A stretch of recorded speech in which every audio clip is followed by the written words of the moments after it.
Hello friends, welcome back to cinema secrets. இன்னைக்கு நான் பேச போறது நம்ம மகள் வயதில் இருக்கும் நடிகைகளுக்கு மகனாக நடித்த நம்ம தலைவர் அவர்களை பத்தி தான் பேச போறோம். நம்ம தலைவர் அவர்கள் என்னென்னமோ கொடுமைகளை வந்து ஆன் ஸ்கிரீன்ல பண்ணிட்டு இருப்பாரு.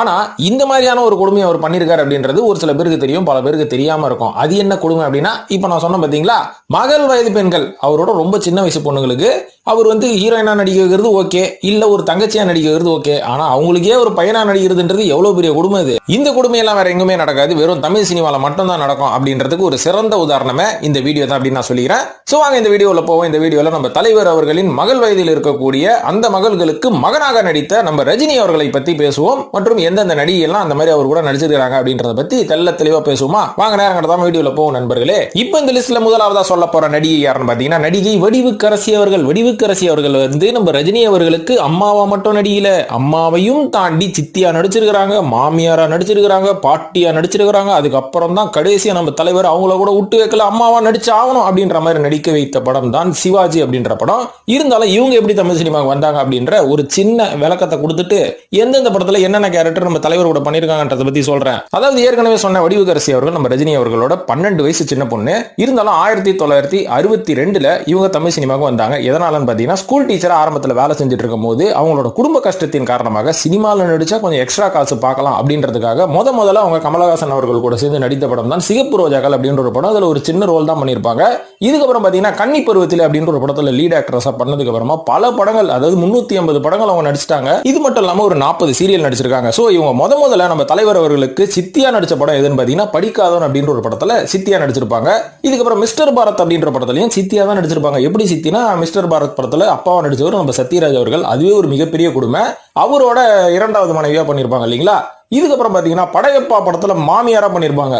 அவர் கல்யாணம் பண்ணிப்பாரு சௌந்தர்யா, அவங்களோட அம்மாவா பண்ணிருப்பாங்க. அதுக்கப்புறம் இதோட பெரிய கொடுமை அருணாச்சலம் படத்துல இவங்களுக்கு பாட்டியா, ரஜினி அவர்களுக்கு பாட்டியா நடிச்சிருப்பாங்க. இது எல்லாத்தையும் தாண்டி சிவாஜி படத்துல கடைசியா இவங்களும் அம்மாவா நடிச்சாச்சு. இருந்தாலும் ரஜினி அவர்களோட இவங்க 12 வயசு சின்ன பொண்ணு. இரண்டாவதா சொல்ல போற நடிகை நம்ம நடிகை ஜெயபாரதி அவர்கள். இவங்க வந்து எந்த படத்துல ரஜினி அவர்களுக்கு முதலாளி அம்மாவா நடிச்சிருக்காங்கன்னு பாத்தீங்கன்னா, முத்து படத்துல எல்லாருமே பார்த்திருப்போம், அம்மா அம்மான்னு தான் கூடுவாரு. சோ முதலாளி அம்மா தான். ஆனா இருந்தாலும் இவங்களோட ஆரம்ப காலத்தில் இவங்க ரஜினி அவர்களுக்கு ஒரு கிரஷா நடிச்சிருக்காங்க. அதாவது ரஜினி அவர்கள் இவங்களை எப்படியாவது கரெக்ட் பண்ணி கல்யாணம் பண்ணணும் அப்படின்ற மாதிரி வெறித்தனமா சுத்திட்டு இருப்பாரு.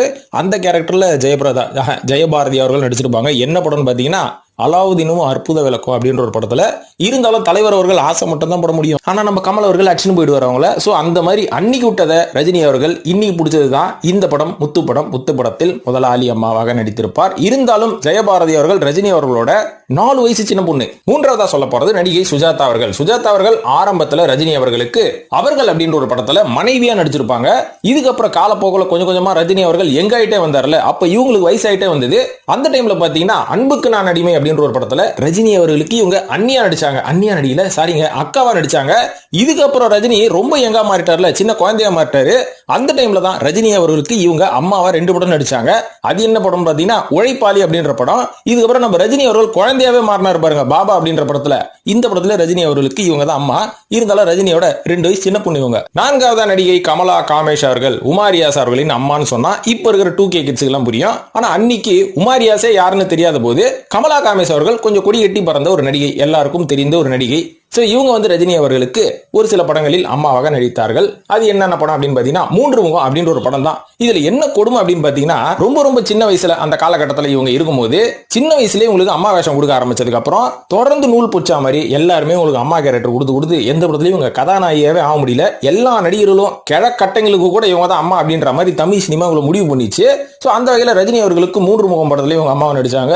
எங்கேயோ கேட்ட குரல் அப்படின்ற ஒரு படத்துலயும் அம்மா தான். கடைசியா அதிசய பிறவில ஒரு அப்பாவி ரஜினி இருப்பார் பாத்தீங்களா, இவங்களுக்கும் அம்மா தான். இருந்தாலும் கமலா காமேஷ் அவர்களோட வயசு ரஜினி அவர்களோட வயசோட கம்பேர் பண்ணா 2 வயசு சின்னவங்க ரஜினி அவர்களோட. இப்ப அடுத்தது 5வதா சொல்ல போறது SN பார்வதி அப்படின்றவங்க. இவங்களும் பாத்தீங்கன்னா மிக மிக கொடுமை. அந்த காலகட்டத்தில் ஒன்னு ஹீரோயின் ஆகிறானுங்க, இல்லைன்னா அம்மா ஆகிறாங்க. அந்த அளவுக்கு தான் தமிழ் சினிமா அந்த லட்சணத்துல இருந்தது அப்படின்னு நம்ம சொல்லலாம். ஏன்னு பாத்தீங்கன்னா, SN பார்வதி அவர்கள் முதல்ல அம்மா கேரக்டர் பண்ணும்போது அவங்களுக்கு 17 வயசா. எப்படா இவங்க கண்ணுக்கு அம்மாவா தெரியுது? நெப்போலியனை 16 வயசுல 20 வயசுலயோ தாத்தா வாக்குனீங்க, இவங்களை பாத்தீங்கன்னா அம்மாவே ஆகிட்டீங்க. ஆன் ஸ்கிரீன்லங்க, தப்பா நினைச்சுக்காதீங்க. சோ அந்த மாதிரி ஆரம்பத்துல இருந்து அம்மாவா நடிக்க ஆரம்பிச்சு இவங்க தொடர்ந்து பல படங்கள்ல எல்லாருக்குமே அம்மாவாகி கடைசியில டி ராஜேந்தர் அவர்களுக்கே அம்மாவான கதை தான் இந்த வீராசாமி அப்படின்ற ஒரு படம். சோ ரஜினி அவர்களுக்கு அவர்களுக்கு எந்தெந்த படத்துல அம்மாவை நடிச்சாங்கன்னு பாத்தீங்கன்னா, முதல் ரஜினி அவர்கள் நடித்த நான் அடிமை இல்லைன்னு படத்துல இவங்க வந்து ஒரு சர்வெண்டா வேலைக்காரியா வேலை பார்த்திருப்பாங்க. இதுக்கப்புறம் ஊர்காவலன் அப்படின்ற ஒரு படத்துல முதல் ரஜினி அவர்களுக்கு அம்மாவா வேஷம் போட்டாங்க. அதுக்கப்புறம் ராஜா சின்ன ரோஜா, அதிசய பிறவில காலைன்னு ஒரு கேரக்டர் பண்ணிருப்பாருல, ஸ்லீவ்லெஸ்ல குச்சி குச்சா கை வச்சு நிப்பாரு. சோ அந்த கேரக்டருக்கு இவங்க தான் அம்மாவை நடிச்சவங்க. ஆனா ரஜினியோட கம்பேர் பண்ணா இவங்களுக்கு வெறும் ஒரு வயசு தான் கம்மியா. இப்ப அடுத்தது ஆறாவதா சொல்ல போறது ரேவதி சங்கர் அப்படின்றவங்க தான். ஆரம்பத்துல சீரியல்ல நடிக்க ஆரம்பிச்சு மர்மதேசம், அன்னி போன்ற சீரியல்லாம் நடிச்சு பாப்புலர் ஆனதுக்கு அப்புறமா இவங்க தமிழ் சினிமா உள்ள இஸ்துக்குன்னு வந்தாங்க. வந்தப்போ பாத்தீங்கன்னா இங்க இருக்கிற பல நடிகர்களுக்கு இவங்க அம்மாவை நடிக்க ஆரம்பிச்சிட்டாங்க. உதாரணத்துக்கு மிடில் கிளாஸ் மாதவன் அப்படின்ற படத்துல நம்ம பிரபு அவருக்கு வந்து அம்மாவை நடிச்சிருப்பாங்க. இதுக்கப்புறம் கடைசியா பாத்தீங்கன்னா வசீகரன் அவர்களுக்கு அம்மாவை நடிச்சாச்சு. சோ ரஜினியோட 10 வயசு சின்னவங்க அப்படின்னு வச்சுக்கோங்களேன். இப்ப ஏழாவதா சொல்ல போற இன்னொரு நடிகை யாருன்னு பாத்தீங்கன்னா இவங்க மலையாள நடிகை குலப்புள்ளி லீலா அப்படின்றவங்க. இவங்களை வந்து நம்ம எந்த படத்துல கடைசியா பார்த்து ரொம்ப ஃபேமஸ் ஆனவங்க அப்படின்னு பாத்தீங்கன்னா மருது அப்படின்ற படத்துல நம்ம விஷால் அவர்களுக்கு பாட்டியா நடிக்கும் போது ரொம்ப ஃபேமஸ் ஆயிட்டாங்க. ஆனா அதுக்கு முன்னாடியே பாத்தீங்கன்னா கிட்டத்தட்ட ஒரு 50 படங்கள் மலையாளத்துல அவங்க நடிச்சிருப்பாங்க. மலையாளத்துல ரொம்ப ஃபேமஸான நடிகை. இருந்தாலும் அவங்க அறிமுகமானது தமிழ் படத்துல தான். தமிழ் படத்துல எந்த படத்துல நம்ம தலைவர் அவர்கள் நடித்த முத்து படத்துல ஒரு ஜூனியர் ஆர்டிஸ்டா தலைவர் வந்து பைத்தியம் பிடிச்சிக்கிச்சின்னு போய் மரத்து மேல கட்டி போட்டு எறும்பெல்லாம் கட்டி விடுவானுங்கல்ல, அப்ப கீழே நின்று ஒரு பொண்ணு அழுதபடியும் சிரிச்சபடியும் இருக்கும். அந்த பொண்ணை வந்து இறுக்கி அணைச்சு உமாத்தா அப்படின்ற மாதிரி இவரு தான் கேட்டிருப்பாரு. அந்த உமாத்தான்னு யாரை கேட்டாங்கன்னா குலப்புள்ள லீலாவை தான். சோ அன்னைக்கு குலப்புள்ளி லீலா கிட்ட வம்பு பண்ணிட்டு இன்னைக்கு அவருக்கே பேரானா நடிக்கிறது எவ்வளவு பெரிய கொடுமை. அந்த மாதிரியான கொடுமை தலைவர் அவர்களோட படங்கள்ல தான் நடக்கும். அது எந்த படம்னு பாத்தீங்கன்னா இவருக்கு பாட்டியா நடிச்ச படம் அண்ணாத்த அப்படின்ற ஒரு படம். சோ பாருங்க என்னென்னலாம் நடக்குது பாருங்க. எல்லாமே எங்க நடக்கும்? இங்கதான் நடக்கும். எட்டாவது நடிகை ஸ்ரீவித்யா அவர்கள் நம்ம தலைவர் அவர்களுக்கு அக்காவா நடிச்சாச்சு, மாமியாரா நடிச்சாச்சு, மறுபடியும் அக்காவா நடிச்சாச்சு, லவ்வராவும் நடிச்சாச்சு, அதுக்கப்புறம் பாத்தீங்கன்னா அம்மாவும் நடிச்சாச்சு. சோ ஆரம்பத்துல முதல்ல அபூர்வ ராகங்கள் அப்படின்ற படத்துல தலைவர் அவர்களுக்கு லவ்வராக நடிச்சாங்க. ஒருதலை காதல் அப்படின்றதோட 2 பேரும் காதலிச்சு அதுக்கப்புறம் கமல் அவர்கள் தட்டுன்னு போயிருப்பாரு. சோ லவ்வரா நடிச்சாங்க. அதுக்கப்புறம் காலப்போகல நம்ம தலைவர் தான் சின்ன பையனாயினே வருவார்ல, அதாவது வயசாவே ஒரு சின்ன பையனாயினுவாரு. இவர் கூட இருந்தவங்க எல்லாருமே வயசாயினே வருவாங்க. அதுதான் நம்ம தலைவரோட ரிவர்ஸ் ஏஜிங் ஸ்டைல் அப்படின்னு நம்ம சொல்லலாம். இதுக்கப்புறம் கொஞ்ச நாள் கழிச்சு மனிதன் அப்படின்ற ஒரு படத்துல அக்காவா நடிக்க ஆரம்பிச்சாங்க. அதுக்கப்புறம் தொடர்ந்து உழைப்பாளியில வேற அக்காவா நடிக்க ஆரம்பிச்சாங்க. இதையும் தாண்டி மாப்பிள்ளை படத்துல மாமியாரா நடிச்சாங்க. அதுக்கப்புறம் தளபதி படத்துல அம்மாவே நடிச்சாங்க. சோ படுத்து விட்டாயப்பா அப்படின்ற மாதிரி வடிவேல சொல்ற மாதிரி தான் இருக்குது. சோ இந்த மாதிரி ஸ்ரீவித்யா அவர்களோட பயணமும் இருந்தது. 9வதா சத்யபிரியா அப்படின்ற ஒரு நடிகை தான். சாரிங்க, ஸ்ரீவித்யாவோட வயசு என்னன்னு சொல்லியே, கிட்டத்தட்ட ரஜினி அவர்களோட 3 வயசு கம்மி. ஓகே, சத்யபிரியா மேட்டருக்கு வரேன். சத்யபிரியா அவர்கள் நம்ம ரஜினி அவர்களுக்கு 2 படங்களில் சித்தியாக நடித்திருக்கிறார். ஆனா சிட்டிக்கு மட்டும்தான் இவங்க சித்தியா நடிகல. அதை தாண்டி பாஷா மற்றும் பணக்காரன் படங்களில் ரஜினி அவர்களுக்கு 2வது அம்மாவாக நடித்திருக்கிறார். கரகம் எல்லா படத்திலும் 2வது அம்மாவா. 10வதா லட்சுமி அவர்கள் பாத்தீங்கன்னா பொல்லாதவன் படத்துல ரஜினி அவர்களுக்கு ஒரு லீடுங்க, ஈக்குவலான லீடு. அந்த லீடா நடிச்சவங்க தொடர்ந்து ரஜினி கூட ஜோடியா நடிப்பாங்கன்னு பார்த்தா ரஜினி அவர்கள் அவரோட சின்ன பொண்ணெல்லாம் வந்து தூக்கின்னு போயிட்டு குழந்தையெல்லாம் ஹீரோயின் ஆகி விட்டுன்னு இருந்தாரு. இதுக்கப்புறம் காலப்போக்கில் படையப்பா படத்துல ரஜினி அவர்களுக்கு அம்மாவும் நடிச்சாங்க. நெற்றியின் படத்துல ரஜினி அவர்களுக்கு ஜோடியாவும் நடிச்சாங்க, அம்மாவும் நடிச்சாங்க. இருந்தாலும் நம்ம லட்சுமி அவர்களுக்கு ரஜினி அவர்களோட 2 வயசு கம்மி. 11வதா சொல்ல போறது நடிகை சுமித்ரா அவர்கள். இவங்க வந்து சமீபத்துல வலிமை படத்துல நம்ம அஜித் அவர்களுக்கு அம்மாவும் நடிச்சாங்க இல்லைங்களா. இதெல்லாம் நாங்க பெரிய ஆச்சரியம். அந்த காலகட்டத்தில் ரஜினி அவர்களுக்கு அவங்க அம்மாவும் நடிச்சாங்க. இன்னி ரஜினி அவர்கள் ஹீரோ நடிச்சிருக்காரு. அது என்ன படம் அப்படின்னு பாத்தீங்கன்னா ரஜினி அவர்கள் நடித்த பணக்காரன் படத்துல ரஜினி அவர்களோட உண்மையான அம்மாவே அவங்க தான். சோ இதெல்லாம் ஒரு பெரிய குடும்பம் கிடையாது. என்ன இதெல்லாம் நாங்க போற போக்குல தெரிஞ்சு போச்சு.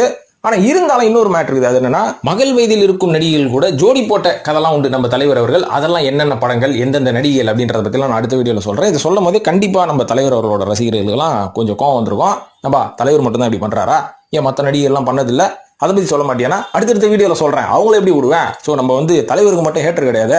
ஸோ அதனால நம்ம வந்து எல்லாரையும் பத்தி பேசுவோம், எல்லாரையும் பத்தி விமர்சிப்போம், தமிழ் சினிமாவில் என்னென்ன நடக்குது அப்படின்னு சொல்லி. ஸோ அதனால அடுத்த வீடியோல அடுத்த நடிகர்கள் யாரெல்லாம் இந்த மாதிரியான கொடுமைகள் பூதல்கள்லாம் பண்ணாங்கன்றத பத்தி தெளிவாக பேசுவோம். நண்பர்களே, இந்த வீடியோ பார்த்ததுக்கு நன்றி. நம்ம சேனலை சப்போர்ட் பண்ணணும்னு நினைக்கிறவங்க மெம்பர்ஷிப்ல ஜாயின் பண்ணுங்க. இது வரைக்கும் சொல்லியிருந்தாங்க, யாருமே பண்ணல. இருந்தாலும் சொல்வது என் கடமை, நீங்க செய்வது உங்களோட கடமையா வச்சுக்கிட்டு செய்யுங்க. நம்ம சேனலை சப்போர்ட் பண்ணுங்க நண்பர்களே. நன்றி, வணக்கம்.